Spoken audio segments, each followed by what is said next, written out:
DPS is investigating the most recent of these deadly crashes. However, we just have very little information around the circumstances that led to these collisions, and law enforcement just isn't saying much. However, what we do know is that Saturday morning around 7:30, there was a crash at Butler Avenue in Senegal Heights involving a Flagstaff police officer and another car. The officer was transported to a local hospital. However, the driver was pronounced dead at the scene. Now, 4 months ago, another crash happened on Route 66 in Milton Road. According to Flagstaff Police, on June 3rd, a 22-year-old was riding a single-wheel electric skateboard just before midnight when he veered into the road and was hit by an officer. That man died of his injuries. Now, deaths like this are uncommon up here, but they're not unheard of, and fatalities can happen the other way around.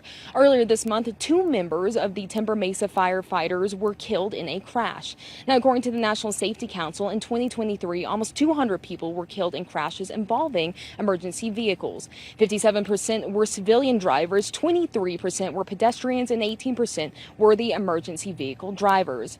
Now, DPS is refusing to comment on this current investigation about the most recent crash, but Flagstaff Police said they'll be putting out more information later this week about it. And as for that crash on June 3rd, Flagstaff Police said they're almost wrapping up with that investigation, and we'll have more information about that very soon. Live in Flagstaff, Mason Carroll for Arizona's Family.